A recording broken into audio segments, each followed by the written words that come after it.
దేవునికి స్తోత్రాలు. ఆరాధికులుగా చేరవచ్చిన మీ అందరికీ ప్రభువైన యేసుక్రీస్తు వారి నామములో వందనాలు తెలియజేస్తున్నాను. ప్రియమైన దేవుని బిడ్డలారా, మహోన్నతుడైన దేవుడు గడిచినటువంటి దినములన్నింటిలోనూ కూడా ఆయన సజీవమైన రెక్కల చాటును మనం భద్రపరుచుకున్నారు. నేడు దినాన్ని తండ్రిని ఆరాధించేటువంటి భాగ్యాన్ని మనకి ఇస్తున్నారు. ఈరోజు మనము తెలుసుకొనబోయే లేక నేర్చుకొనబోయేటువంటి అంశం ఏంటంటే క్రీస్తు శిలువ రక్త ప్రభావము. క్రీస్తు ప్రభు యొక్క శిలువ రక్త ప్రభావము. క్రీస్తు నిజంగా ఈ లోకంలో జీవించాడా? Did Christ really exist? ఆయన ఈ లోకంలో జీవించాడంటారా అనేటువంటి ప్రశ్న ఆయా మూలాల నుంచి ఆయా కోణాల నుంచి కూడా ఆయా సందర్భాల్లో ఆయా సమయాల్లో ప్రజలు ఈ ప్రశ్న వాళ్ళ హృదయాల్లో తలపెడుతుంది. బయట కూడా అనేకులకు ఆ యొక్క జాడ్యాన్ని కనిపిస్తూనే ఉన్నారు. యేసుక్రీస్తు ప్రభు అనేటువంటి ఒక వ్యక్తి అసలు ఈ లోకంలో జీవించాడా? ఎందుకు వాళ్ళు ఆ ప్రశ్న వేస్తున్నారంటే, క్షణమాత్రం ఉండేటువంటి మనిషి ఈ భూనివాస కాలంలో తాను జీవించిన తర్వాత తన ముగింపు దినాల్లో తాను చనిపోయిన తర్వాత తనకు సంబంధించినటువంటి కొన్ని కొడుకులను విడిచిపెడతారు కదా. ఏ వ్యక్తి అయినా ఏదో ఒక కొన్ని గుర్తులు ఉంటాయి, ఏదో ఒకటికైనా అనేటువంటి వాదన వారు లేకపోలేదు. ఇది మా పితరులు ఉండేటువంటి ఇల్లండి, మా పూర్వీకులు ఫ్యామిలీలో ఇంకా ఒక మెంబర్ ఉన్నాడు, పెద్ద వయసు అయినా అని ఇలాగూ చెప్పుకోవడానికి ఒక ఇల్లు లేక ఫ్యామిలీలో ఎవరైనా ఒక మిగల్చబడినట్టు ఒక వ్యక్తి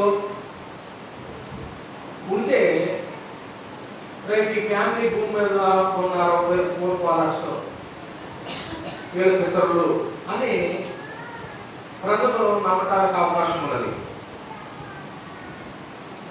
ఇప్పుడు అలా కాదు, ఒక వ్యక్తి చనిపోయిన తర్వాత అతన్ని సమాధి చేస్తే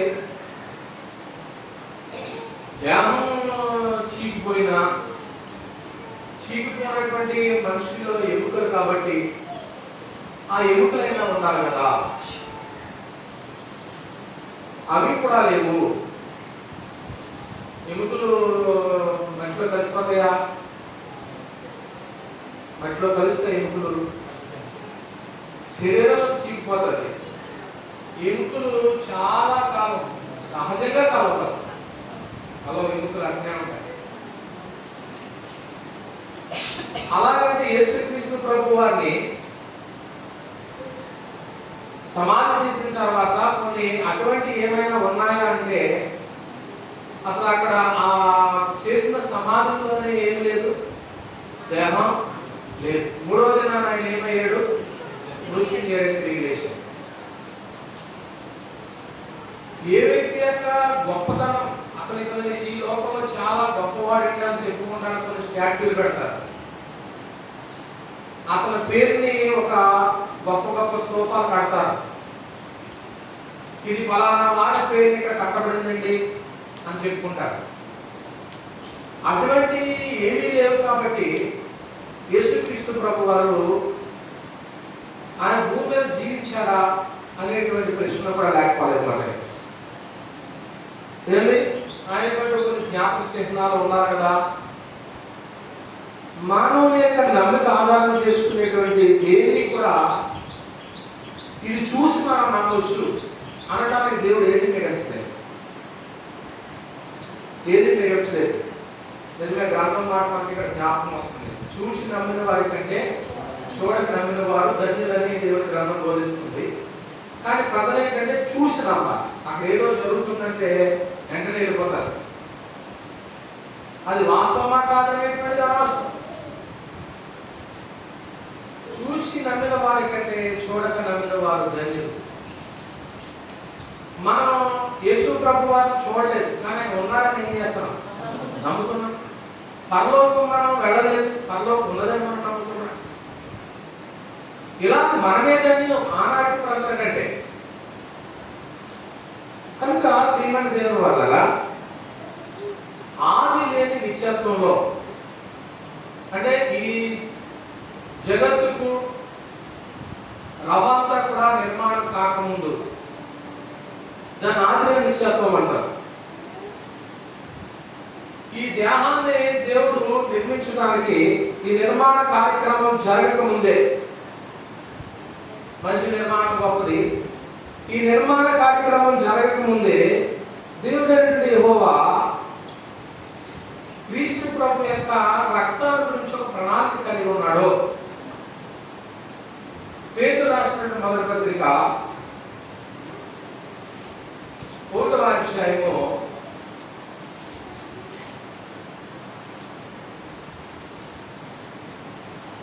19వ వచనంలో అమూల్యమైన రక్తము చేత అన్నాడు చూడండి. అది అమూల్యమైన రక్తం. అమూల్యమైన రక్తము చేత అనగా నిర్దోషమును నిష్కలంకమును గొర్రె పిల్ల వంటి క్రీస్తు రక్తము చేత అన్నాడు. ఈరోజు మన పాఠం ఏంటండి? క్రీస్తు శిలువ రక్త ప్రభావం. క్రీస్తు రక్తము చేత విమోచింపబడతారని మీరు ఎరుగుదురు కదా. ఆయన జగత్తు పునాది వేయబడక ముందు అన్నాడు చూడండి. ఆది నిత్యత్వంలోనే జగత్తు పునాది వేయబడక ముందు నియమింపబడిన క్రీస్తు ప్రభు వారి యొక్క రక్తం ఒలికింపబడాలి, ఆ రక్తం ద్వారా మనుషులను విమోచించాలి అని దేవుడు ముందుగానే సంకల్పించాడని పరిశుద్ధాత్ముడు తెలియజేశాడు. మనకి ఈ యొక్క మనిషి దేహం బొమ్మ ఆకారం తయారవకముందే, ఈ బొమ్మను తయారు చేసిన తర్వాత ఆ బొమ్మలు ఆయన ఏం పోసాడు? ప్రాణం పోసాడు. ఆ బొమ్మలు ఆయన ఏం పోసారు? ప్రాణం పోసాడు. ఈ ప్రాణం అనేటువంటిది, ఆ ప్రాణం అనేటువంటిది చాలా ప్రాముఖ్యం. నిత్యత్వంలోనే క్రీస్తు ప్రభు యొక్క రక్తం ఏం చెయ్యాలి మానవుడికి అనేది దేవుడు ముందుగానే సంకల్పించాడనే సంగతి మనం గ్రహించాలి. విషయాలకు వస్తున్నాను. మానవ చరిత్రలో మొట్టమొదటిగా తొలిగా విశ్వాసాన్ని బట్టి దేవుడికి శ్రేష్టమైన బలి అర్పించాడు ఒక ఆయన. మళ్ళీ చెప్తున్నాను, మానవ చరిత్రలోనే తొలిగా విశ్వాసమును బట్టి దేవునికి బలి అర్పించాడు ఒక ఆయన. ఎవరో చెప్పగలరా మీరు? ఎవరైనా? హేబెలు దేవునికి విశ్వాసమును బట్టి ఏమర్పించాడండి? హెబ్రీయులకు రాసిన పత్రిక 11వ అధ్యాయము, హెబ్రీయులకు రాసిన పత్రిక 11వ అధ్యాయము 4వ వచనం ప్రకారముగా విశ్వాసమును బట్టి హేబెలు కయీను కంటే శ్రేష్టమైన బలి దేవునికి అర్పించెను. దేవునికి శ్రేష్టమైన బలి, దేవునికి ఏది ఇచ్చినా శ్రేష్టమైన దేవాలి. అప్పుడప్పుడు మనం దేవునికి ఇచ్చే విషయంలో కొంచెం నిర్లక్ష్యంగా ఉంటాం. ఏదో పదార్థం ఇంట్లో ఉంది కదా, మిగిలింటుంటే పాడైపోతుంది కానీ ఇచ్చేవాడు ఉంటాం. అలా కాదు, నా ఇంట్లో శ్రేష్టమైనదే. మనం ఇప్పుడే రైస్ ప్యాకెట్ తెచ్చుకున్నాం, అందులో మొట్టమొదటి మేము అని మామూలుదే ఆవిడ ఆ ప్యాకెట్ ఓపెన్ చేసుకుని మాకు రైస్ ఇచ్చారు. అలాగే వారు ఏది తెచ్చుకున్న అది కూడా మొదటి బాగుంటుంది. దేవుడు వారిని ఎప్పుడు నిండుగా దీవించుకుంటారు.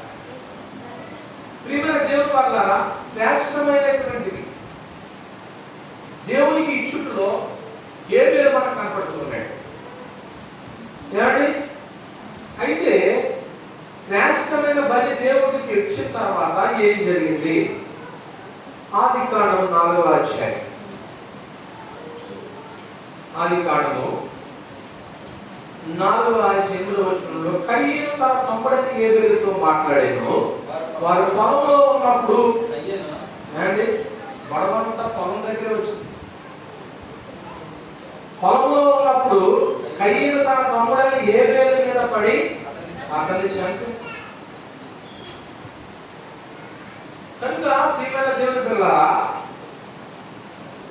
జరిగిన సంగతి ఏంటంటే శ్రేష్టమైనది దేవుడికి ఇచ్చినందుకు, దేవుడు అంగీకరించినందుకు అన్న తమ్ముడు ఏం చేసేది? అంటే విలువైనది ఎవరైనా ఇచ్చారనుకోండి, ప్రక్కన ఉన్న వాళ్ళకి ఏమొచ్చేది? ఆటోమేటిక్గా అసూయ వచ్చేది. అసూయ రావడం మంచిదా? వాళ్ళకంటే నేను ఇంకా శ్రేష్టమైనది చేయాలనుకోవాలా? వాళ్ళకంటే ఇంకా నేను శ్రేష్టమైనది చేయాలి. ఆవిడ చేస్తుంది, ఆయన చేస్తున్నాడు అని నువ్వు నేను మనసులో స్వార్థంతో అసూయతో ఉంటే, మన సాగులో చెప్పారు కదా, వినయము గర్వం. గర్వంతో ఉంటే నీ పరిస్థితి ఆఖరికి ఏమవుతుందో చెప్పారు. ముందు రోజు చక్కటి క్లాస్ విన్నాం. ఏంటది? శరీర కార్యాలు, శరీర పాపాలు. శుక్రవారం రాత్రి. అందువల్ల ప్రియమైన దేవుని బిడ్డలారా, శ్రేష్టమైనటువంటిది ఇచ్చుట వల్ల ఎవరో ఏదో అనుకుంటున్నారని నువ్వు శ్రేష్టమైనది దేవునికి ఇచ్చుట అనేటువంటిది ఎప్పుడు మానవు. ఎప్పుడైతే అలా జరిగిందో అన్న ఏం చేసేసాడట? తమ్ముడిని ఎప్పుడైతే చంపబడ్డాడో, తెలుగు చదువుతున్నాం, యెహోవా నీ తమ్ముడిని ఎక్కడ ఉన్నాడని కయ్యనుడుగా అన్న నేను నా తమ్ముడికి నేను కావలి వాడతాను. అప్పుడు ఆయన మీరు చేసిన పని ఏమిటి? ఈ తమ్ముడి రక్తము యొక్క స్వరము నేలలో నుండి నాకు అంటే తన అన్న రక్తం ఏం చేయబడింది? నేల మీద ఒలికించబడింది. ఇప్పుడు అలా నేల మీద రక్తం ఒలికించబడిందంటే ఎవరు మాట వినబట్టి ఇంత దుర్మార్గపు పరిస్థితి అక్కడ పొలంలో జరిగింది? అపవాది మనిషి అయ్యాడు. ఎవరు? కయ్యను. నువ్వు ఎప్పుడైనా, నేను ఎప్పుడైనా సాతాను సంబంధిగా ఉంటే అక్కడ సమస్యలే. ఏమంటే ఒక ఇంట్లో సమస్య చెలరేగిందంటే ఎవరో ఒకరిని ఎవరు పట్టుకుంటాడు? సాతాను పట్టుకుంటాడు. సంఘంలో సమస్య వచ్చిందంటే ఎవరో ఒకరిని ఎవరు పట్టుకుంటాడు? సాతాను పట్టుకుంటాడు. అన్ని సామరస్యంగా జరగలేదా? ఎక్కడో చోట ఉన్నానంటాడు, ఎక్కడో చోట నేను ఉన్నానంటాడు. పెద్ద వివాహ కార్యక్రమం చేసుకుంటాను అనుకున్నా, అంత బాధ జరుగుతుంది. సాయంకాలం అయితే ఒకటి ఏదో చిన్న సమస్య వస్తుంది. ఇంట్లో మంచి అకేషన్ చేసుకుంటారు, చాలా బాగా జరుగుతుంది. ఎక్కడో చోట చిన్న సమస్య వస్తుంది. కాబట్టి అవి కూడా రాకపోకుండా చాలా ప్రార్థన చేసుకుంటారు, ప్రార్థనతోనే అడుగులేస్తూ ఉంటారు, అయినా జరుగుతూ ఉంటాయి. కనుక ప్రియమైన దేవుని బిడ్డలారా, ఇప్పుడు ఏం జరిగిందంటే తమ్ముని యొక్క రక్తము నేల వలకింపబడింది. ఇది ఎవరు చేయించిన కార్యం? దుష్టుడే, అపవాది. దుష్టుడు చేయించినటువంటి కార్యాన్ని బట్టి ఒక వ్యక్తి ఏమయ్యాడు? నష్టపోయింది, ప్రాణం పోయింది. నీ వల్ల ఒక వ్యక్తి నష్టపోకూడదు. అదే మన కాన్సెప్ట్. బ్రతుకు లైఫ్ లాంగ్ లో మనకు ఉన్నటువంటి ఒకే ఒక గోల్ ఏంటి? నా వల్ల ఎదుటోడికి ఆత్మీయంగా ఏ దెబ్బ, ఒక ఆత్మ ఆరిపోకూడదు. ఒక ఆత్మీయ దీపం నేను ఎదుగుతూ అనేకులు నేను చేయించాలా? వెలిగించాలి. అనేకులకు దీపంగా ఉండాలి, నేను అనేకులకు మాదిరిగా ఉండాలి అనేది కదా మన యొక్క ఉద్దేశం. అందువల్ల ఎప్పుడైతే దుష్టుని యొక్క కార్యక్రమం జరిగిందో, దేవుడు నీతిమంతుడైనటువంటి ఏబేలు యొక్క రక్తాన్ని పరిగణలోకి తీసుకున్నాడో, నీవు ఎప్పుడైనా కానీ దేవుని కొరకు నమ్మకస్తుగా బ్రతుకుతున్నావు అనుకో, నీ రక్తము పొట్టు నేల మీద పడితే దేవుని విషయంలో ఖచ్చితంగా దేవుడు దానికి ఒక గుర్తింపు ఇస్తాడనే విషయం నాకు అర్థమవుతుంది. సందర్భం నేనేదో పోట్లాడుకుని రక్తం చిందించేసి రక్తం దేవుడే న్యాయయాత్ర అనుకుంటానికి అవకాశం దేవుని విషయంలో, ప్రభు విషయంలో, సంఘ విషయంలో, ఆత్మీయ జీవితంలో, నీవు దేవుని కోసం చేసే త్యాగ విషయంలో. ఇక్కడ యెహోవాకు బలివ్వడంలోనైనా ప్రాణం పోగొట్టుకున్నాడు, తాను సొంత పని చేసుకోవడంలోనా? యెహోవా సన్నిధికి వచ్చారు. యెహోవా సన్నిధికి వచ్చినప్పుడు, చేస్తూ ఉన్నప్పుడు, బలి అర్పింపబడినప్పుడు అది కార్యక్రమం జరుగుతూ ఉంటుండగా తనకి ఇష్టపడలేదు. దేవునికి ఇష్టమైంది, అందుకేం లేదు. దేవునికి ఇష్టమైందండి. ఒక్కోసారి దేవునికి ఇష్టమైంది ఎవరికి నష్టం? స్వరులకి మనం నలుగురు నచ్చాలా, దేవుడికి నచ్చాలి? వాళ్ళ ముందు మనుషులు నచ్చాలి అనుకుంటాం. అందరూ నన్ను చూస్తున్నారా లేదా, అందరూ నన్ను గుర్తించున్నారా లేదా, అందరూ నన్ను పొగుడుతున్నారా లేదా, ఎలాగైనా అనుకుంటాం. నన్ను ఎవరు చూసినా చూడకపోయినా నా తండ్రి చూస్తున్నాడు వాళ్ళే అనుకునేవారు తప్పు. ఇప్పుడు ఏబేలు యొక్క రక్తాన్ని దేవుడు గుర్తింపు తీసుకొస్తున్నాడు 4వ అధ్యాయంలోనే. 4వ అధ్యాయము 10వ వచనంలో ఏమంటున్నాడు? అప్పుడు ఆయన, నువ్వు చేసిన పని ఏమిటి? ఈ తమ్ముని రక్తం యొక్క స్మరణ నేలలో నుండి నాకు హతసాక్షుల యొక్క రక్తానికి గొప్ప గుర్తింపు ఉంటుంది. హతసాక్షుల యొక్క రక్తానికి గొప్ప గుర్తింపు ఉంటుంది. ఏమన్నానండి అంటే అర్థం ఏంటి? దేవుని కొరకు ఎవరైనా ప్రాణం పోగొట్టుకుంటే గుర్తింపు ఉంటారో కదా?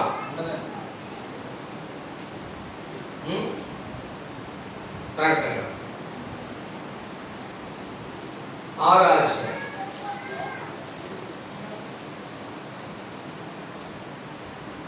9వ వచనంలో ఆయన 5వ ముద్రను విప్పినప్పుడు, దేవుని వాక్యం నిమిత్తమును తామిచ్చిన సాక్ష్యం నిమిత్తమును ఉదయింపబడిన వారి ఆత్మలను బలిపీఠము క్రింద చూచి తెలియవారు అంటున్నారట. కాగా సత్యస్వరూపి పరిశుద్ధుడా, ఎందాక తీర్పు తీర్చగియు మా నిమిత్తము మా రక్తము నిమిత్తము, అంటే రక్తము, వీళ్ళ రక్తాన్ని ఏం చేశారండి? పైన ఉన్న వాళ్ళు ఒలికించేశారు, వీళ్ళ రక్తాన్ని ఒలికించారు. అప్పుడు అలా అంటున్నారు, మా రక్తం నిమిత్తం భూనివాసులు ప్రతిదండన చేయకముందు అని బిగ్గరగా అంటూ వీళ్ళ కేకలు ఎవరి పనిలో తీసుకుంటున్నారు? దేవుడు తీసుకుంటారు. అప్పుడు అంటాం, నా ఏడుపు నీకు ఇప్పుడు తగ్గుతుందా అంటారు. ఇప్పుడు అంటారా? నువ్వు బాగా దేవుడి కోసం బ్రతికి ఏడు ఖచ్చితంగా తగలేదు. దేవుడి కోసం బ్రతకపోకుండా నీ కోసం బ్రతికి ఏడితే ఎవరికి ఉపయోగం? ఉపవాసాలతో, జాగరణతో, దేవుళ్ళలో ఎదుగుతూ ఏంటి నాకు ఈ శ్రమ పలానా వాళ్ళ గురించి అని అన్నామనుకో, ఖచ్చితంగా ఇది కూడా దేవుడు పరిగణలో తీసుకుంటారు.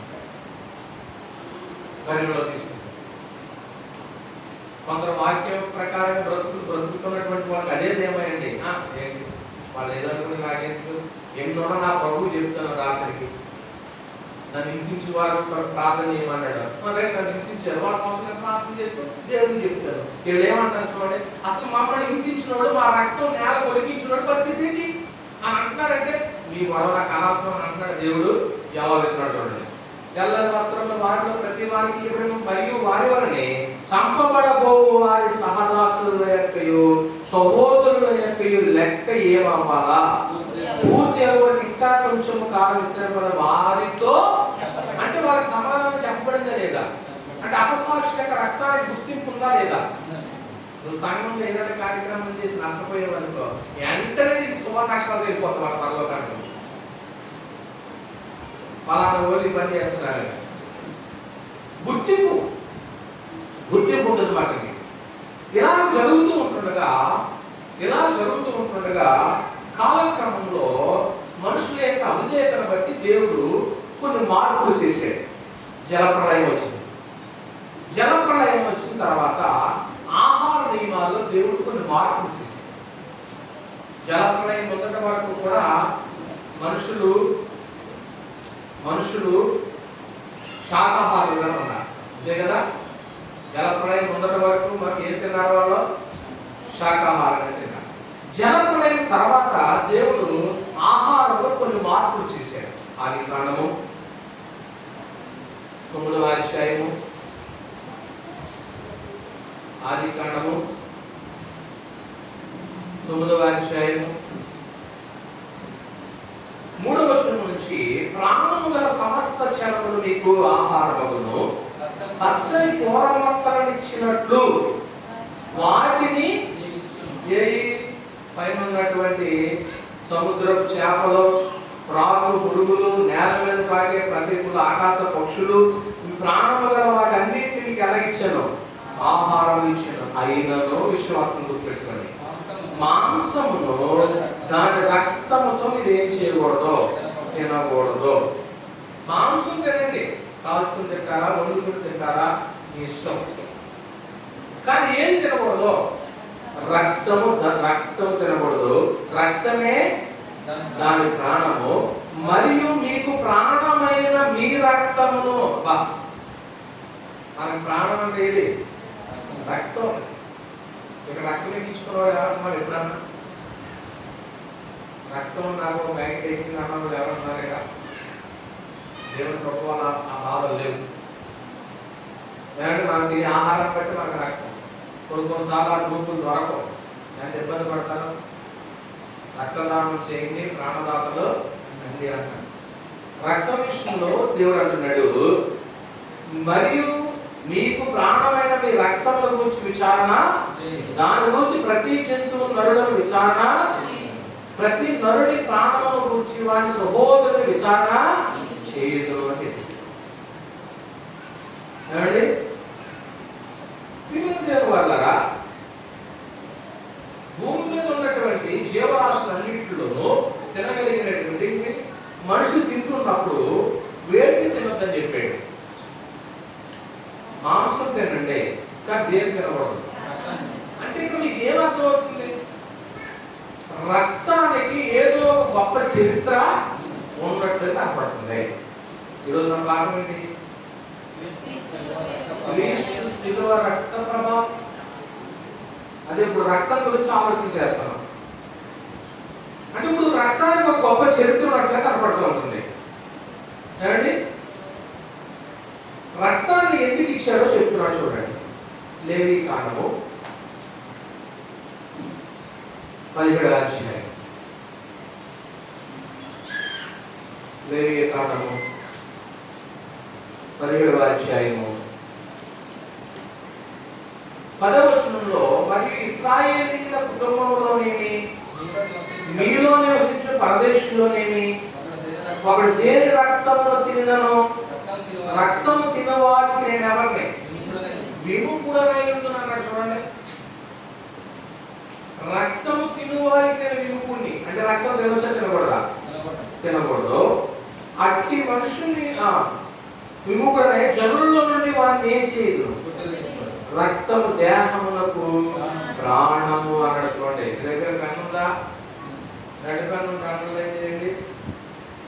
రక్తము దేహములకు ఏమన్నాడు? ప్రాణము.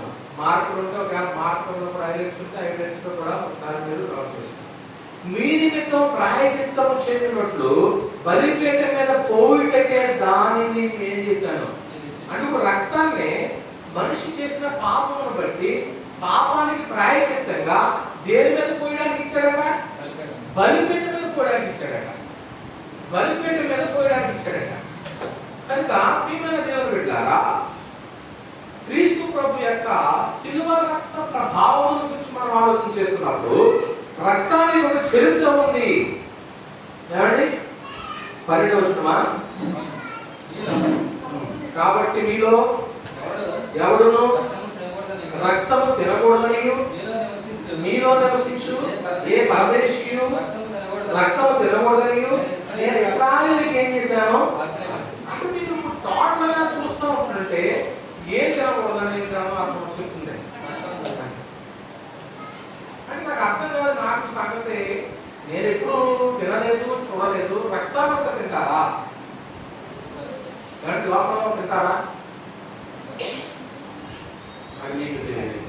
మరి ఇశ్రాయేలులోనే కానీ మీలో నివసించే ప్రదేశంలోనే కానీ అక్కడ తినదగిన మృగమునైనను తినవలసి కొన్ని తినవలసి ఉంటే కొన్ని తినకూడదు. అన్ని తింటామన్నా ఏ కొన్ని ఉంటాయి తినదగినటువంటి మృగమునైనను పక్షినైనను. నేను మీటింగ్ అయిన తర్వాత కాసేపు కూర్చుని మాట్లాడుకుంటున్నాను. ఏ పక్షి మాస్టర్ గారు లేకపోతే మాస్టర్ గారు అనుకుంటే అవి మాట్లాడకూడదు. పక్షినైనను వేటాడి పట్టిన కదా వాడు మళ్ళీ మాట్లాడతాడు. అంటే ఇప్పుడు మొత్తానికి బేకేకి వస్తావో లేకపోతే 40కి వస్తావో బ్లడ్ అంటే ఏమైపోవాలా? ఒలికించబడాలి. ఎప్పుడైనా ఏ కోడి పెట్టైనా పోయిపోకుండా డైరెక్ట్ గా మాంసం వండేసుకుని తినేయడం, రక్తం ఒలికించకుండా అలా తిన్నామనుకో బైబిల్ ప్రకారం ఏంటి? ఖచ్చితంగా అందుకనే కొందరు దాన్ని ఏదో అంటారు, ముస్లిం సోదరు పోషితప్పుడు దాన్ని ఏదో చేసి జపాలు చేసి ఏదో చేసి మొత్తం అన్నారు. వాళ్ళు సిద్ధాంతం కానీ ఖచ్చితంగా నాకు రక్తాన్ని ఏం చేయమన్నాడు? ఒలికించాలి. రక్తం మనం తినడానికి ఛాన్స్ లేదు. రక్తం ఒలికించి మట్టితో ఏం చేయండి? ఏలయనగా అది సమస్త దేహములకు అన్నిటికీ జంతువులకి మనుషులకి రక్తం ఏంటండి? ప్రాణాధారం. నిజంగా బైబిల్ ఎంత గొప్పదండి. మనం ఎవరు పుట్టక ముందు దేవుడు రాయించలేదు. ఇందులో దేవుని గ్రంథం అంటే అది గొప్పది. చులకనగా చూస్తాం మనం. నీ చేతిలో బైబిల్ ఉందంటే నువ్వు ఎంత గొప్ప వ్యక్తిని తెలుసా? ఈ బైబిల్ ఏనాడు చేతికి వచ్చిందో కానీ ఆనాడే దేవుడికి నువ్వు సొంతమయ్యావు. కానీ అపవాది నేను ఏం చేయండి? నీకు ఓపెనో ఏం పర్లేదు, బైబిల్ కొనుక్కున్నా కదా మంచిదే. జిప్ పెట్టేసి నలకొని ఇంట్లో పెట్టుకుంటున్నాడు ఎవరో అపవాది. ఎందుకండి బైబిల్ ఉండదు, ఉపయోగం ఏంటి? అమ్మ 4 మాటలు చదువు, పాస్టర్ గారు బైబిల్ ఇచ్చారు కానీ నేను మొదలెట్టి కొనుక్కున్నాను. ఇందులో అది ఎప్పుడైనా 4 మాటలు వినిపించామని ఏ తల్లి అయినా తన కూతురుని అడిగిందా? ఏ తండ్రి అయినా తన కొడుకుని అడిగాడా? అలా అడిగేలాగా మన పిల్లలు మనం నేర్పుతున్నామా? ఇంట్లో అన్నీ ఉంటాయి. అన్నిటికంటే విలువైనది ఏంటి? పరిశుద్ధ గ్రంథం. పరిశుద్ధ గ్రంథం ఏమండి? ఇది మనం పుట్టక ముందే దేవుడు రాయించాడు. కాబట్టి ఏమంటాడు చూడండి, మట్టితో ఏలయనగానే సమస్త దేహములకు దాని రక్తము దాని ప్రాణములకు మాట చెప్తాడండి. వాటి రక్తము సర్వదేహములకు దాన్ని తిను ప్రతి వాడు చెప్పండి. ఏమన్నా 14 వచ్చిన చివరిలో మరణ శిక్ష ఉందని నేను ఇశ్రాయేలీకి ఏం చేశాను అంటే ఇప్పుడు రక్తం అనేది తినవచ్చా తినకూడదా? రక్తము దేహానికి ఏంటంట? ప్రాణం. ఏ దేహానికి? మనకైనా సర్వ శరీర అన్ని భూమి మీద ఉన్నటువంటి అన్నిటికీ కూడా ప్రాణమే. అయితే తినదగినటువంటి జంతువుల్లో మనం తినవలసి వచ్చినప్పుడు ముందు ఏదో ఒలికించేయాల. అంటే మన ఇంటి దగ్గర చేసుకునే వాళ్ళు వరకు ఆ పని చేసి ఇప్పుడు అన్నీ కూడా మన వాళ్ళందరూ చేసేసరికి మనం ప్రశ్న ఇచ్చేస్తారు కాబట్టి మాంసం ఇబ్బంది లేదు. కానీ రక్తాన్ని ఏం చేయకూడదు. అయితే ఇప్పుడు రక్తం చేసే పని ఏంటి? అసలు రక్తం యొక్క ప్రాముఖ్యత ఏంటి? రక్తం యొక్క విశేషం ఏంటి? రక్తం ఏం పని చేస్తే అదే చదువుతున్నాం. 17వ అధ్యాయం కాడ ఉన్నారు కదా. మొట్టమొదటగా రక్తం గురించి ఏం చెప్పాడు? రక్తము దానికి ప్రాణాధారము అక్కడ రాస్తుంది. రక్తము దానికి ఏంటండి? మన దేహానికి ప్రాణం ఏదండి? రక్తం. రక్తమే. రక్తం లేదనుకోండి సర్వరోగాలు ఏమవుతాయి? దగ్గరికి వస్తాయి, అటాక్ ఇచ్చేస్తాయి. ముందు అందుకే వెళ్ళగానే బ్లడ్ క్యాన్సర్ ఉందని చూస్తాం, రక్త పరీక్ష చేస్తారు. ఏమండి నాకు తక్కువ ఉందంటారు. ప్రెగ్నెన్సీలో ఉన్న వాళ్ళకి వెళ్ళగానే ఏం చేస్తారంటే రక్త పరీక్ష చేయరా?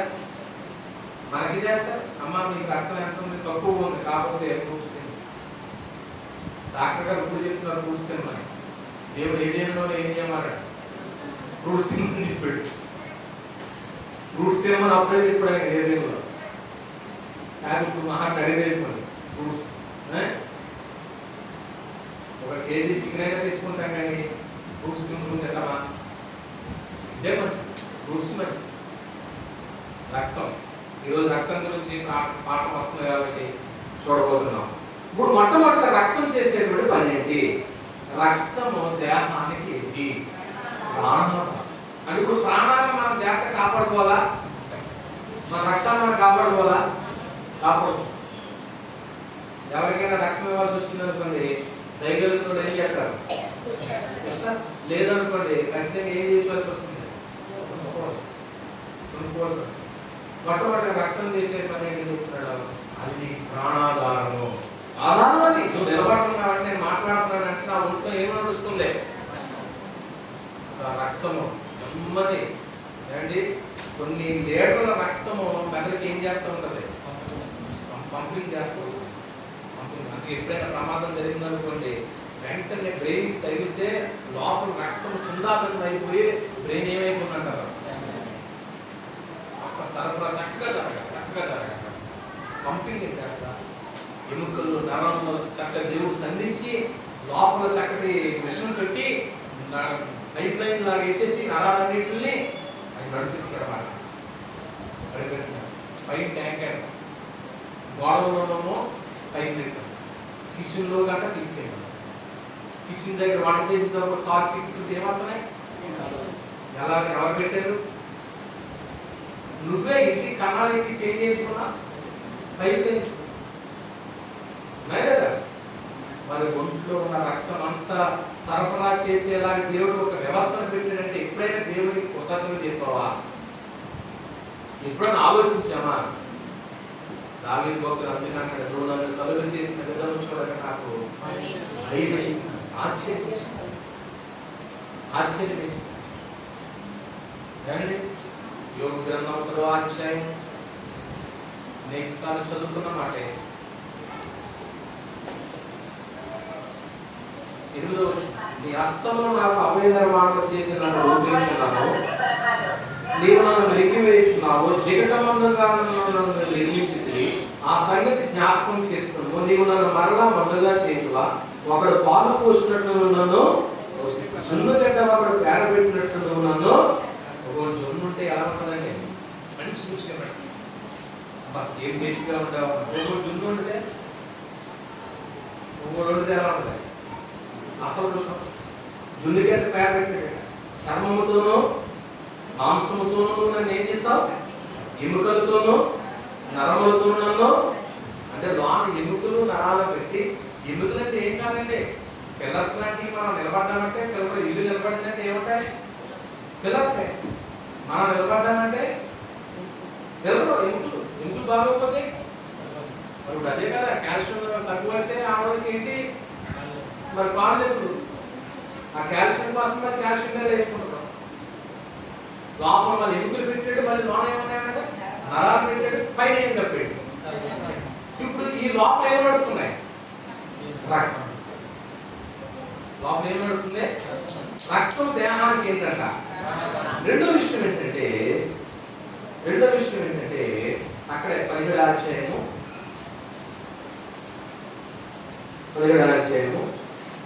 రక్తము దానిలో ఉన్న ప్రాణమును బట్టి ప్రాయశ్చిత్తము చేయాలని మాట చూడండి అమ్మా.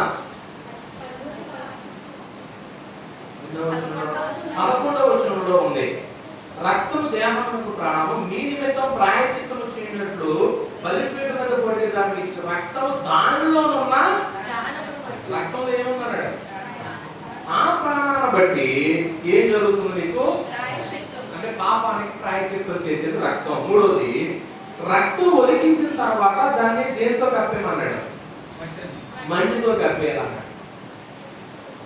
రక్తము దేహానికి ప్రాణాధారం అని చెప్పాడు. రెండవది, రక్తము దానిలో ఉన్న ప్రాణాలను బట్టి ఏం చేస్తుందట, రక్తంలో ప్రాణం లేదనుకోండి ప్రాయశ్చిత్తం జరగదు. జీవం లేకపోతే ఎందుకంటే ఎర్రగా రక్తం ప్రవేశిస్తుంది అనుకోండి, ఒక రంగు నీళ్ళు కలిపినా కానీ అదే రక్తంగా కనపడతాయి, కానీ అందులో ఏముండదు, జీవం ఉండదు. కానీ మనలో ప్రవహించే రక్తంలో ఏముంటుంది, దాన్ని బట్టి ప్రాణం జీవం, దాన్ని బట్టి ప్రాయశ్చిత్తం జరుగుతుంది పాపానికి అన్నాడు. ఏమండి, మూడవది, రక్తం ఒలికించిన తర్వాత దాన్ని ఏం చేసే మనకి కనపడకుండా. నాలుగవది ఏం చెప్పాడంటే, రక్తం ఆహారంగా తీసుకుంటే ఆ వ్యక్తి ఏ శిక్ష ఏమన్నాడు, మరణశిక్ష వేయమన్నాడు. అంటే రక్తంలో ఉన్న ప్రాణం ప్రాయశ్చిత్తం చేస్తుందనే విషయాన్ని హైలైట్ చేయాలి సందర్భంలో. అంటే ఆ విషయం దగ్గర ఇప్పుడు ఫోకస్ చేసి ప్రసంగాన్ని ఇప్పుడు ఆ కోణంలో వెళ్దాం. రక్తంలో ఉన్న ప్రాణం ఏం చేస్తుంట, ప్రాయశ్చిత్తం చేస్తుంది. దేవుడి నిబంధన ప్రజలైనట్టు ఇశ్రాయేలీయులకు దేవుడు రాజ్యాంగ చట్టంలో పొందుపరిచినటువంటి సంగతి ఏంటంటే, లేవీకాండము 5వ అధ్యాయము, లేవీకాండము 5వ అధ్యాయము 6వ వచనం చదివినట్లయితే తాను చేసిన పాప విషయమై, ఎవరైనా ఒక పాపం చేస్తే పాప విషయమై యెహోవా సన్నిధికి మందలో నుండి 6 గొర్రె పిల్లలనే గాని 6 మేక పిల్లలనే గాని పాప పరిహారార్థ బలిగా అతనికి పాప క్షమాపణ కలుగునట్లు యాజకుడు అతని నిమిత్తం ఏం చేస్తాడు? అంటే ఇప్పుడు పాపమునకు ప్రాయశ్చిత్తము చేసేది రక్తములో ఉన్న ప్రాణం. అంటే ఇప్పుడు ఇక్కడ ఏ పాపం ఇది? ఏ పాపం గురించి మాట్లాడతాడు? పాప పరిహారార్థ బలి. 2వ చూడండి, 7వ అధ్యాయము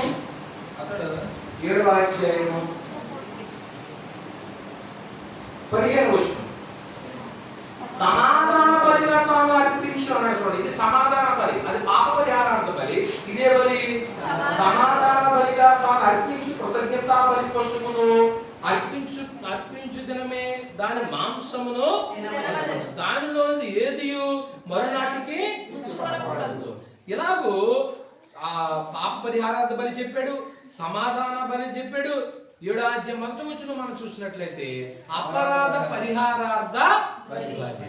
ఇలాగూ బలి అర్పించే ప్రతి వ్యక్తి కూడా జంతువుని, పశువుని, అదేదో ఒకటి తీసుకుని వచ్చి రక్తాన్ని చిందించి ఆ రక్తము దేని మీద పోయమన్నాడో బలిపీఠం. అది రక్తం యొక్క ప్రాముఖ్యమైనటువంటి ఉద్దేశం మాటండి. ఏమండి, హెబ్రీయులకు రాసిన పత్రిక 9వ అధ్యాయం.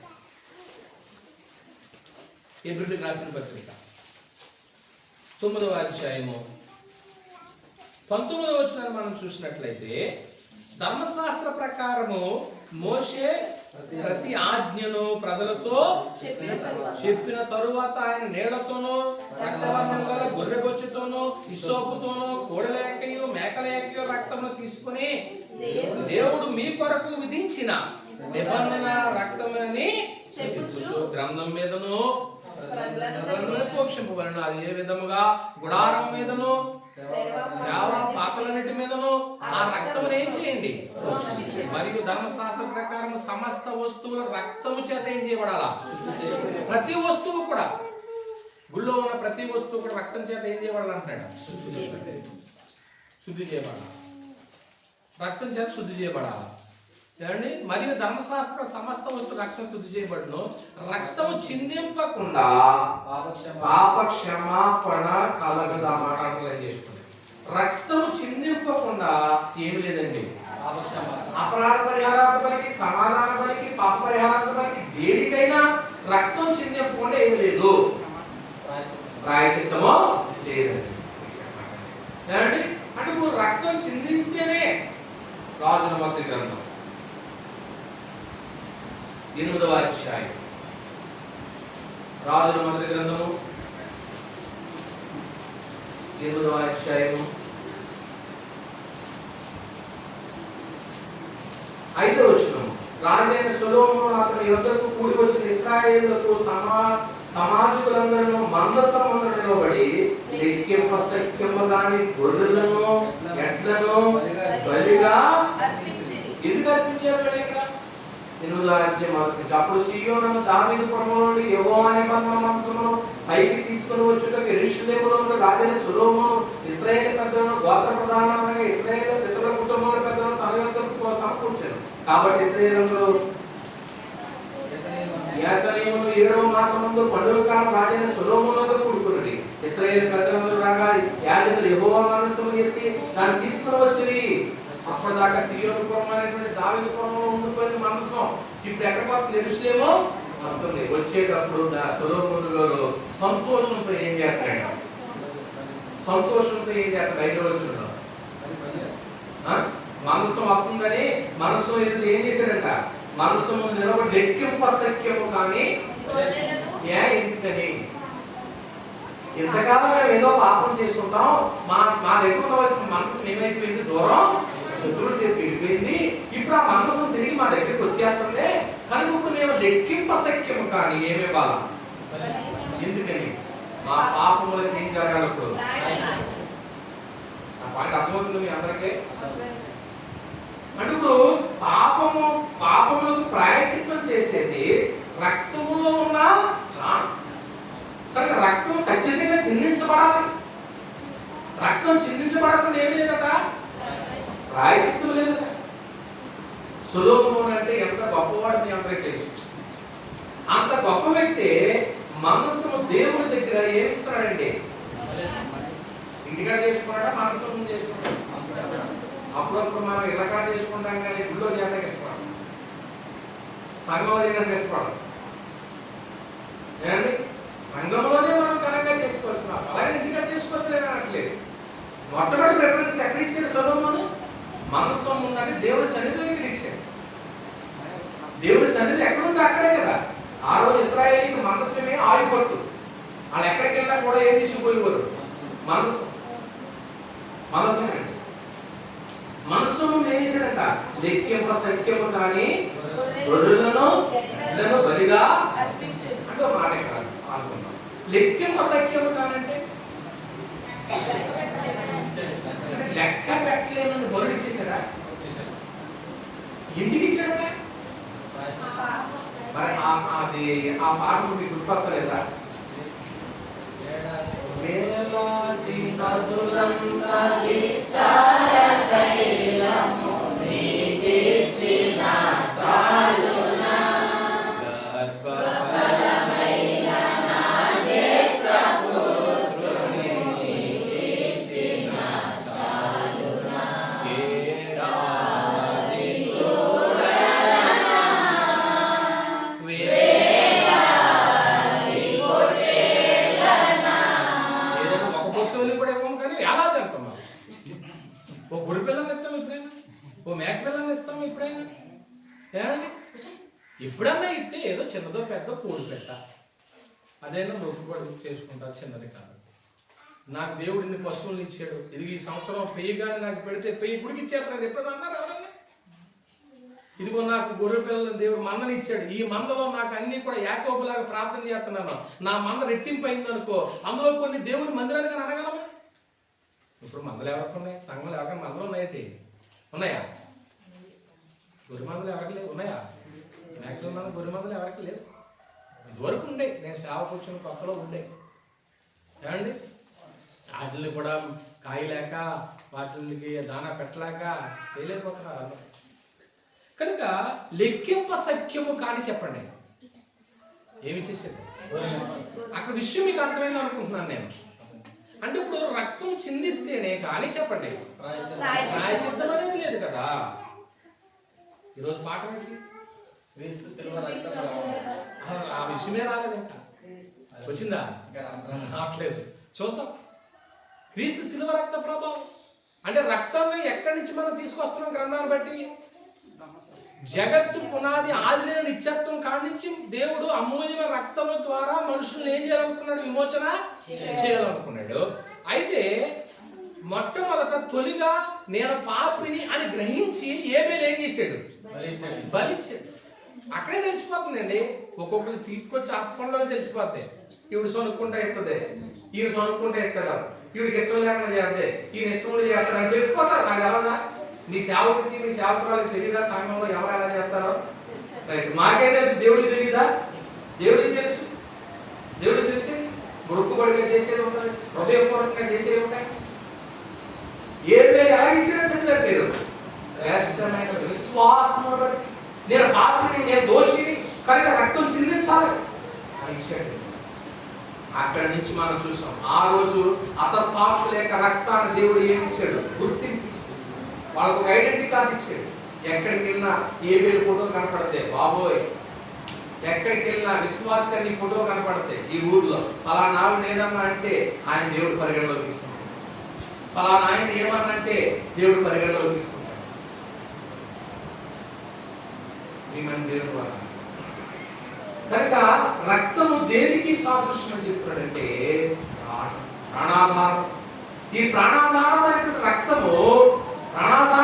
రక్తము మీ పాపములకు ప్రాయశ్చిత్తం చేయాలనే దేవుని ఉద్దేశం.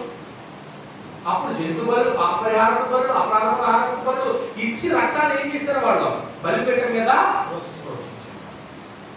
ఇది బాగా ఆలోచన చేసినటువంటి సొలొమోను ఏం చేశాడంటే మనసును తీసుకొచ్చేటప్పుడు మనసు ముందు ఏం చేశాడు? అన్న లెక్క ప్రతిదానికి లెక్క ఉంటుంది. సొలొమోనుకి ఏం లేదండి, ఎక్కడ లెక్కలేదు. ఏంటది అంటే పాపము, నేను పాపులని గ్రహించినప్పుడు నీవు పాపములకు ప్రాయశ్చిత్తంగా ఎంత రక్తాన్ని నేను చేయాలా అంటే, రక్తం అంటే మాటలా? రక్తం అంటే మాటలండి. ఒక మేక పిల్లని చిందించడా రక్తమే. కొన్ని లక్షల మేకలను గొర్రెలు చిందించాడంటే రక్తం ఏమైపోయింది?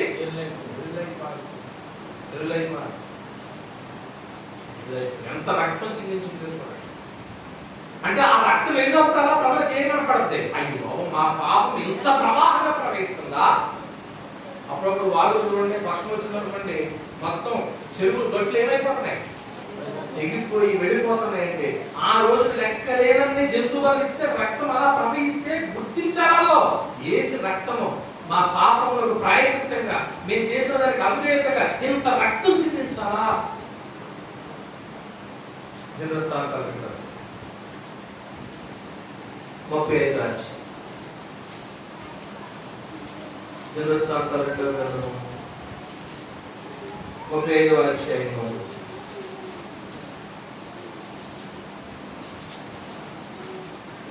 7 నుంచి చదువుతున్నాం. మరియు యోషియా తన స్వంత మందలో 30,000 గొర్రె పిల్లలను, మేక పిల్లలను, 3,000 కోడిలను అక్కడ జనులకందరికి పస్కా పశువులుగా ఇచ్చాను. అతని అధిపతులను, జనులకును, యాజకులకును, లేవీయులకును మనపూర్వకంగా పశువులు ఇచ్చిరి. ఇక్కడ జరిగిన విషయం ఏంటంటే, యోధా రాజు అయినటువంటి యోషియా 12వ ఏట రాజు అయ్యాడు. 34వ అధ్యాయం ఒకసారి పేజీ చెప్పండి. 34వ అధ్యాయం 1 యోషియా యాత్ర ఆరంభించినప్పుడు 8 ఏండ్ల వాడై యెరూషలేములో 31 సంవత్సరములు ఏలెను. అతడు యెహోవా దృష్టి నీతిని అనుసరించి నడుచు కుడికైనను ఎడమకైన తొలగకుండా తన పితరుల దావీదు చూపిన ప్రవర్తనకు సరిగా తన ఏలుబడి 8వ సంవత్సరంలో తాను ఇంకా బాలుడై ఉండగానే అతడు తన పితరుడైన దావీదు యొక్క దేవుని యొక్క ఏ వయసులో 8వ సంవత్సరం పిల్లలకి ఎంతమంది ఉన్నారు? 8వ సంవత్సరం పిల్లలు నీకు మార్క్స్ వేసేసాను. ఇంకా 8 సంవత్సరాలు పైబడి అనుకుంటున్నాను. 8 సంవత్సరాలు పైబడి సుభాషిని, ఇంకా 8 సంవత్సరాలు పైబడి సుశాంత్ నీకు 8ఏనా? Very good. చేతిలో ఏంటి టోకెన్ తెచ్చా? Okay, very good. ఇప్పుడు 8వ సంవత్సరం నేను తల్లి దేవుడి సన్నిధికి తీసుకొచ్చారంటే ఒక ఏం నేర్పిస్తున్నారు? పాత నేర్పిస్తారు. అంటే ఓషియాగా చిన్న వయసులోనే ఏం చేయాలని తెలిసింది? బాలుడిగా ఉండగానే యెహోవా ఏం చేస్తున్నాడు? నిజంగా గొప్పవాడండి. మన పిల్లలందరూ కూడా మాదిరండి, చెప్పొచ్చు అతని గురించి చెప్పాలి. ఇదిగో ఓషియా 8 సంవత్సరాలు అప్పుడే యెహోవా ఏం చేశాడు? విచారణ చేశాడు, ప్రార్థన చేసుకునేవాడు.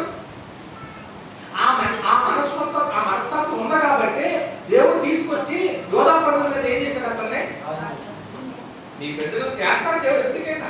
ఏళ్ళు ఎప్పుడు లేదమ్మా, నువ్వు దేవుళ్ళలో పెంచు, తగిన సమయంలో దేవుడు నీ పిల్లలు ఏం చేస్తాడో చేసేస్తాడు. అదే మనం బైబిల్ నమ్మ. ఏం జరిగింది? అతను ఎప్పుడైతే సింహాసనానికి ఎక్కాడో ఏం చేశాడట? 12వ ఏట ఉన్నత స్థానంలో దేవతా స్థానంలో పడగొట్టి చక్కెర విగ్రహంలో, కోట విగ్రహంలో తీసివేసి యోధా దేశంలో యెరూషలేములో ఏం చేసేసాడు? పవిత్రము చేయ నా కొడుకు వచ్చాక అన్ని మారిపోయాయి. మా అల్లుడు వచ్చాక అంతా మారిపోయిందండి. అంటే ఇక్కడ అర్థమైంది, ఇంట్లో టోటల్గా భక్తి ప్రారంభం. ఎప్పుడన్నా గతంలోకి ఇప్పటికి నేను దేవుడి సన్నిధికి వెళ్ళిన తర్వాత మా ఇంట్లో కొన్ని మార్పులు జరిగింది అని కూడా అంటాను. 1 2 మార్పులు అంటే భక్తి విషయాలు. మీరు చేసుకునే భక్తి కార్యక్రమాలు ఉంటాయి కదా. ఒకప్పుడు ప్రార్థన లేదు, ప్రేమ ఉండాలి. ఒకప్పుడు ఆనందం లేదు, ఇంట్లో ప్రేమ ఉంటుంది. ఒకప్పుడు సముద్రం లేదు, ప్రేమ ఉంటుంది. ఒకప్పుడు సహోదర ప్రేమ లేదు, ప్రేమ ఉంటుంది. మాట్లాడండి కదా. కొన్ని మార్పులు యోషియా సింహాసనానికి ఎక్కగానే ఎన్నింటికి చేశాడండి? ఒకే ఒక మాట చెప్పండి, పవిత్రం చేసుకున్నాడు. ఏం చేస్తున్నాడు? పవిత్రులు చేస్తున్నాడు. అతడు చూచుచుండగా జనులు బయలుదేరాలని పెట్టి పడగొట్టి వాటి పైన ఉన్న సూర్యదేవత విగ్రహం అతను ఆజ్ఞ చొప్పున నరికివేసి దేవతా స్తంభం చక్కెర విగ్రహంలో కొత్త విగ్రహం చుట్టూరుగా కొట్టి చూర్ణము చేసి వాటిని బలులర్పించిన వారి అసలు మా ఊరు ఎలా ఉండాలా చెప్పండి. అప్పుడప్పుడు తమ గురువుని ఏమనుకుంటారో తెలుసా? నా ఇల్లు పరిశుద్ధంగా ఉండాలి అనుకోరా? గురువులే కాదు, యజమానులు కూడా నా ఇల్లు పరిశుద్ధంగా ఉండాలి. అసలు అపవిత్రత అనేది నా ఇంట్లోకి రాకూడదు. మరి యోగ గారు ప్రతిరోజు పొద్దులేసి ఎందుకు ప్రార్థన చేసుకునేవాడు? ఖాళీ ఉంటా ఇవాళ 5 లేసి ప్రార్థన చేసుకున్నామని 5-6 మధ్యలో ప్రార్థన చేసుకున్నామన్నా. కొందరికి ప్రార్థన లేదు, కోపం చెప్తున్నారు. ఏం చేద్దామని ప్రార్థన లేకుండా అసలు నీ జీవితంలో ప్రార్థన ఉందా? బియ్యాన్ని చాలా వేసుకున్నారా? ఇవాళ నుంచి ప్రార్థన లేదంటే ప్రార్థన చేయలేదు. ప్రార్థన ఎంత గొప్పదో మీరు విన్నారు గతంలో. మళ్ళీ ఆ పాఠంలోకి వెళ్తారండి. అంటే ఇల్లు ఎలా ఉండాలండి? నువ్వు ప్రార్థన చేసుకోకపోతే మీ ఫ్రెండ్ గుమ్మంలో ఉంటాడు చీపెట్టుకునేటప్పటికి. నువ్వు లేవగానే ప్రార్థనలో బ్రతుకులో లేవడం, కాలు కూర్చొని తీసుకుంటావు, చీపెట్టుకుంటావు. నువ్వు ఎప్పుడైతే బయటకు వచ్చావు గేట్ దగ్గర ఉన్నాడు, హలో సిస్టర్ రండి, హలో బ్రదర్ రండి అంటాయి. ఎవరా? అపవాది. నువ్వు సత్క్రియ చేయనిలా వారికి చెప్పండి పాపము గుమ్మంలో ఉంటాయి. గుమ్మంలో ఉంటాయి. ఎంత పవిత్రం తీసుకొస్తున్నాడండి. మొత్తం ఇంట్లో ఉన్నాయన్ని చూర్ణం చేసి ఎక్కడ వెళ్ళేసాడట? సమావేశం వెళ్ళేసాడట. బయలుదేవత యాజకుల సైన్యములను బలిపీఠములకు అతను కాల్పించి, బయలుదేవతకి కూడా ఏమన్నారు యాజకులు? అబద్ధ బోధకులు కూడా ఉన్నారు కదా లోకంలో. వాళ్ళ గురించి మనకు అనవసరం. యోధా దేశము యెరూషలేము ఎలా చేసేసాడు? పవిత్ర పరిచేసించాడు. ఆ ప్రకారం అతను మనిషి ఎవరైనా శివుని దేశంలో వారి పట్టణంలో నచ్చాలి అని మన చుట్టుపక్కల పాడుకోవాలి. బలిపీఠంలో పడగొట్టాడు. బలిపీఠంలో దేవతాస్తంభంలో పడగొట్టి చక్కెర విగ్రహం చోపం చేసి ఇశ్రాయేలు దేశం అతను సూర్యదేవత విగ్రహాలన్నింటినీ నరికి అతను యెరూషలేముకు తిరిగి వచ్చాను. అండి దేవుడు వచ్చిన పట్టు చూడండి ఏం పట్టుకున్నాడు? అతను నిలబడి చాలా సంవత్సరాల నుంచి చేసుకుంటా వస్తాడు. 18వ సంవత్సరాన దేశమును మందిరమును పవిత్ర పరచుట అయిన తరువాత అతడు కుమారుడైన పట్టణాధిపతి అయిన రాజ్యపు దస్తావేజుల మీద ఉన్న యెహోవాహాజును కుమారుడగు యోవాహును తన దేవుడైన యెహోవా మందిరం బాగు చేయడానికి పంపెను. వీళ్ళందరినీ ఎక్కడ పంపించాడు? అంటే ఊరికి శుభ్రం చేశాడు. ముందు తర్వాత ఎక్కడ పంపించాడు? ముందు మందిరం దగ్గరికి వెళ్ళండి. మీ పిల్లల్ని ఇలా సండే స్కూల్కి పంపారా? సండే స్కూల్కి వచ్చారా పిల్లలు? పర్లేదు, ఏం పర్లేదు. మొత్తానికి వచ్చారు కదా కావాలి నాకు. పిల్లలు సండే స్కూల్కి వెళ్ళమని తల్లిగా నువ్వు చెప్పకపోతే, తండ్రిగా నువ్వు చెప్పకపోతే రేపు దేవుడు ఎక్కడ ఉంటాడు అక్కడ? నువ్వు ఏ సమాధానం చేసుకుంటావమ్మా? ఆ రోజు ఆదివారం ఒక రోజు పిల్లలు పంపించాలి. మనం ఎవరికో ఫోన్ చేస్తే పొద్దున్నే పిల్లలకి స్కూల్కి పంపి టైం ఏంటంటే మనం సిద్ధం చేసుకోవాలి కదా. ఆదివారం ఎక్కడ సిద్ధం చేయాలి?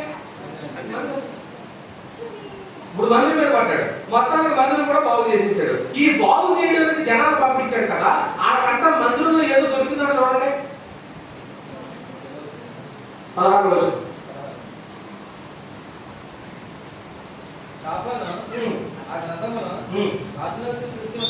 అంటే వాళ్ళకి మందిరంలో ఏం దొరికిందండి? గ్రంథం దొరికింది. అంటే మొత్తానికి మందిరంలో గ్రంథాన్ని కూడా ఏం చేశారు? మర్చిపోయారు.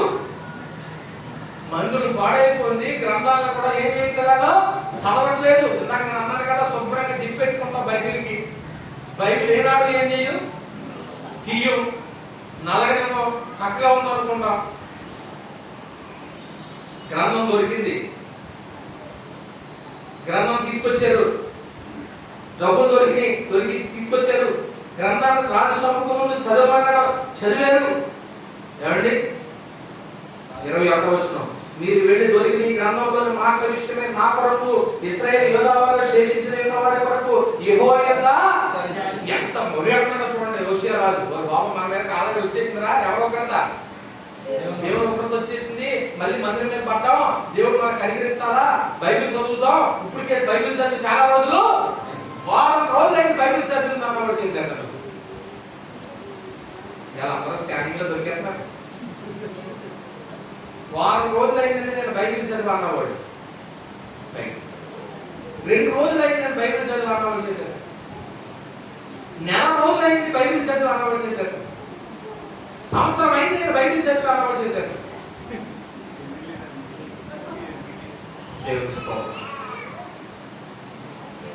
అసలు నేను బైబిలే చదువుతాను అన్నవాడు చేశాను. దీనికి సమాధానం లేదా?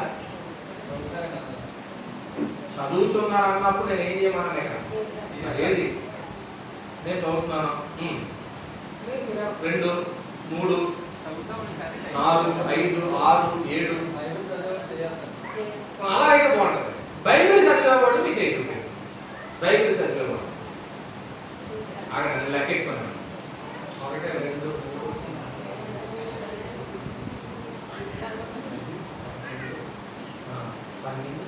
11 మంది వచ్చారు. ఇంటికాడ కూడా చదువుతావా?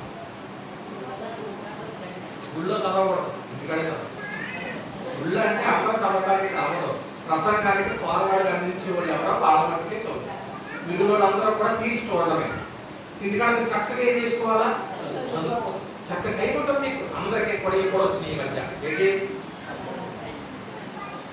చక్కగా పెట్టుకుని లైవ్లో ఓపెన్ చేసి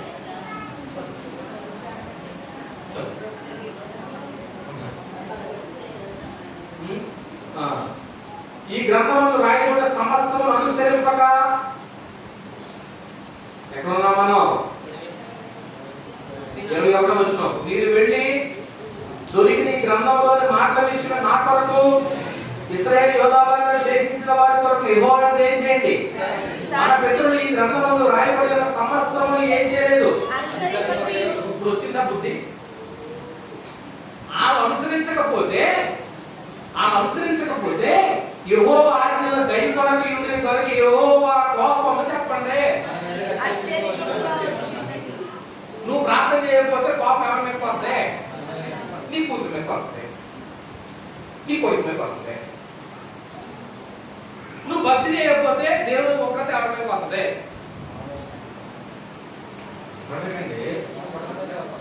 అక్కడ ఉన్నదైనా నష్టాలు లేదేమో మాట్లాడుతున్నాను. మరి చెప్పండి,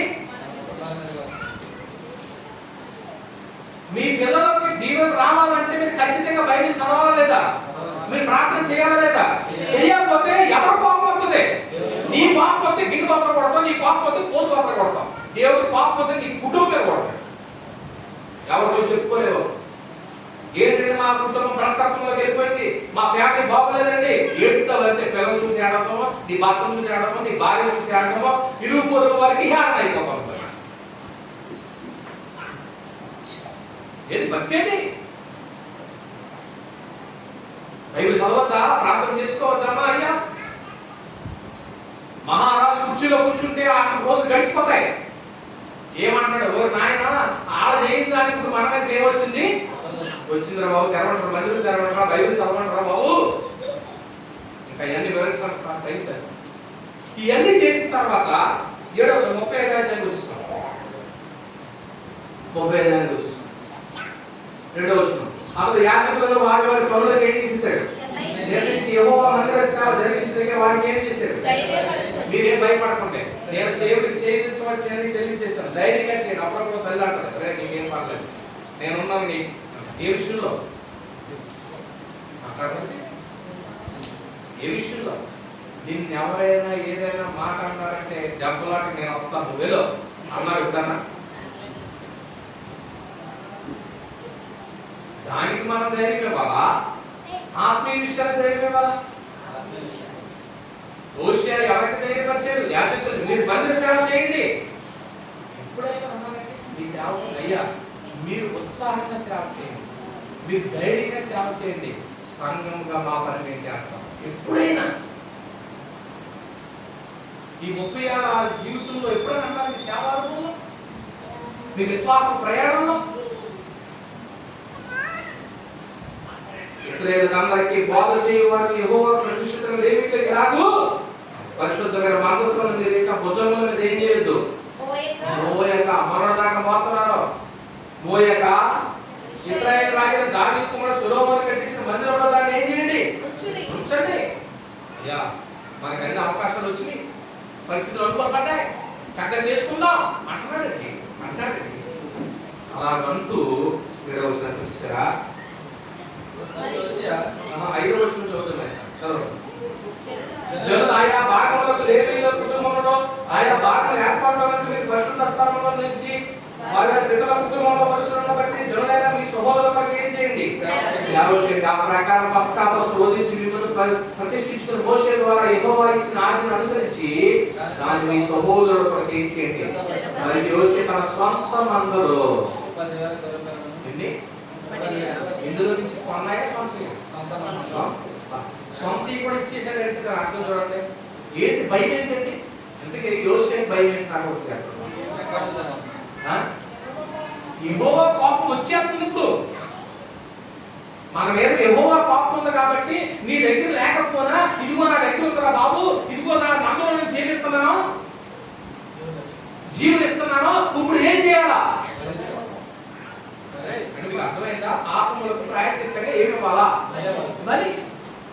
మరి బలివతానికి దగ్గర లేవేమో, బలివతానికి దగ్గర లేవేమో. అప్పుడు మహారాజు ఏం చేస్తున్నాడండి? ఆ మధ్య కరోనా వచ్చినప్పుడు ఏం చేశారు?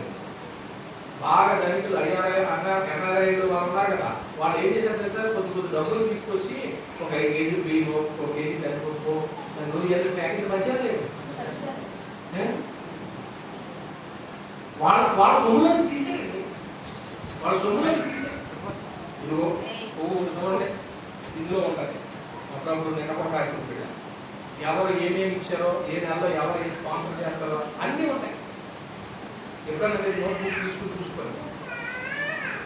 డ్రింక్ ఇచ్చిన వాళ్ళు పేర్లు ఉంటాయి, గోల్డ్ పెట్టిన వాళ్ళు పేర్లు ఉంటాయి, పాలు ఇచ్చిన వాళ్ళు పేర్లు ఉంటాయి, ఏమంటే ఐస్ క్రీమ్ ఇచ్చిన పేరు రాయలేదు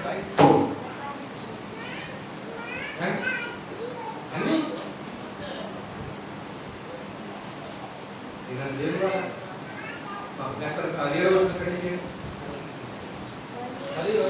మరి యోషియా తమ సొంత మందలో 30,000 గొర్రెపిల్లలను, మేకపిల్లలను, 3,000 కోడెలను అక్కడ ఉన్న జనులందరికీ పస్కా పశువులుగా ఇచ్చాను.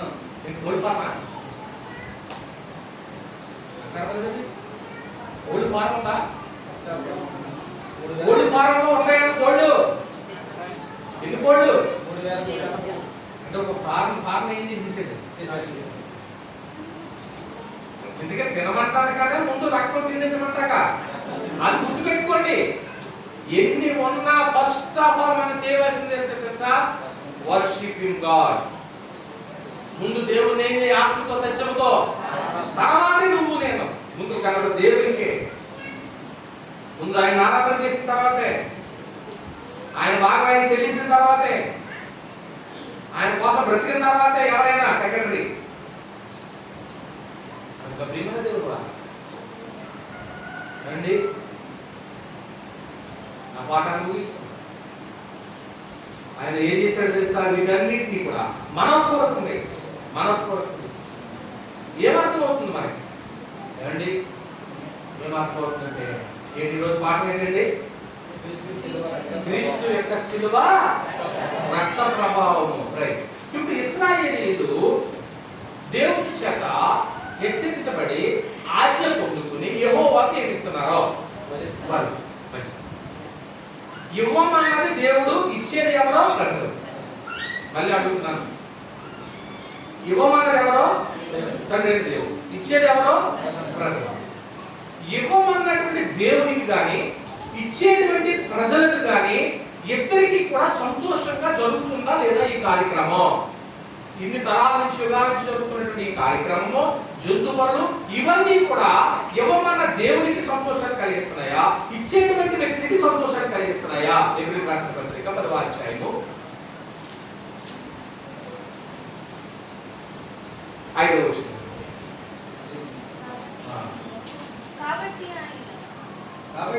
కాబట్టి ఆయన ఈ లోకమును ప్రవేశించినప్పుడు ఇలాగ చెప్తున్నాడు, అదేంటి ఇప్పుడు దాకా ఏం చెప్పారు? బలి కోరాడు ఆయన అన్నారు. మరి ఇప్పుడు ఏమంటున్నారు? బలియు అర్పణలు ఏం చేయలేదు, కోరలేదు, కానీ నాకు శరీరం నమర్చితివి, పూర్ణ హోమములు పాప పరిహారాలు అంటే ఇప్పుడు అర్పించినవి అంటే దేవునికి ఇష్టమా కాదా? కీర్తన గ్రంథం 40వ అధ్యాయం 6వ వచనం.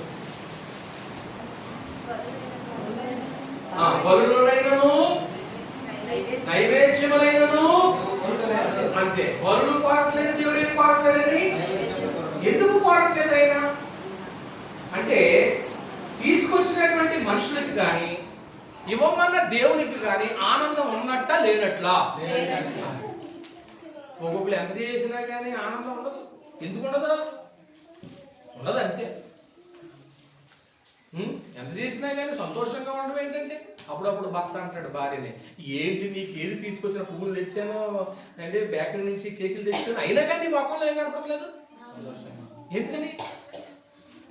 అంతే. అది భార్య భర్తల గురించి చెప్పినప్పుడు చెప్తాను, కుటుంబ వ్యవస్థ గురించి చెప్పినప్పుడు చెప్తాను. ఈ రోజు పాఠం వేరు కదా, ఆ పాఠం కూడా మనకు అవసరమే కదా. అయ్యి అవసరమే.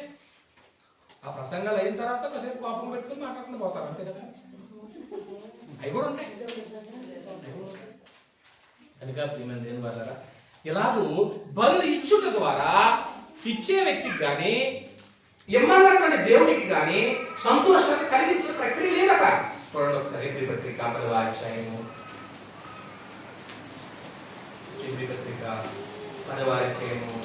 2వ వచనంలో, అలా చేయగలిగిన సేవించేవాడు ఒక్కసారి శుద్ధపరచడం తర్వాత వారి మనస్సాక్షికి పాపజ్ఞప్తికలో ఉండదు కనుక వాటిని అర్పించుటకు మానదు కదా. అయితే ఆ బలులు అర్పించుట చేత ఏటేట పాపములు జ్ఞాపకములకు వచ్చుచున్న వ్యాధేనగా రండి. ఇక్కడ బలు ఎత్తున్నారండి, పాపం చేశాము బలెత్తాము, అంతే. అంతేగా హృదయం ఏమవ్వట్లేదు, మారట్లేదు. ఆవిడ యాత్రగా నేను చేస్తున్నాను, ఈ యాత్రగా నేను చేస్తున్నాను, అలా చేస్తున్నావా? హృదయపూర్వకంగా బలెత్తున్నావా? హృదయపూర్వకంగా ఇవ్వట్లేదు కాబట్టి, దేవుడు ఇవ్వమన్నాడు కాబట్టి ఏం చేస్తున్నారో అవి ఇవ్వమన్న దేవుడికి సంతోషం లేదు, ఇచ్చేటువంటి ప్రజలకు కూడా ఏం లేదు. దేవుడు ఆనందపడట్లేదు. మరి దేవుడు ఆనందపడినప్పుడు అటు దేవుడికి కానీ అర్పించే వారికి కానీ సంపూర్ణ స్థితి కలిగేటప్పుడు ఆ బలు అర్పించడంలో దేవుడు వారికి ఆజ్ఞ ఇవ్వడంలో, మీరు ఇవ్వండి అని అనడంలో దాగి ఉన్న రహస్యం ఏంటి, అందులో దాగి ఉన్న మర్మం ఏంటి? ప్రభు చెప్పినైతే వచ్చే వారు ఆ సంగతిని మనం జ్ఞాపకం చేసుకుంటాం. ఈ మాట చేస్తున్నాం, వేసుకుంటున్నాం. ఇంతవరకు ముగిస్తున్నాం. మీ అందరికీ ఈరోజు మీరేమన్నా క్రీస్తు ప్రభు యొక్క శిలువ ఈ రక్తం చిందించాలని దేవుడు అనాథులు ఏం చేశాడు? ఏర్పాటు. అలాగ మంచి ఆలోచనతో యెహోవాకు బలిచ్చింది ఎవరు? హేబెలు బలిచ్చినందుకు అన్న ఏం చేసేది? ఆ రక్తాన్ని దేవుడు ఎక్కడ తీసుకున్నాడు? గుర్తింపులో తీసుకున్నాడు. హతసాక్షుల రక్తం గుర్తింపు ఉంటుందా కదా? హతసాక్షుల రక్తం గుర్తింపు ఉంటుంది. నువ్వు దేవుడి కోసం బలిస్తే గుర్తింపు. అలా గుర్తించినటువంటి రక్తాన్ని కాలక్రమంలో దేవుడు జలప్రలయం తర్వాత ఆహార నియమాలు మార్పు చేసి మీరు అన్ని తినగా ఏం తినదు. ఎందుకంటే రక్తానికి చేస్తుంది. రక్తం దేహానికి ఏంటి? రక్తంలో ఉన్న ప్రాణం పాపానికి ఏం చేస్తాయి?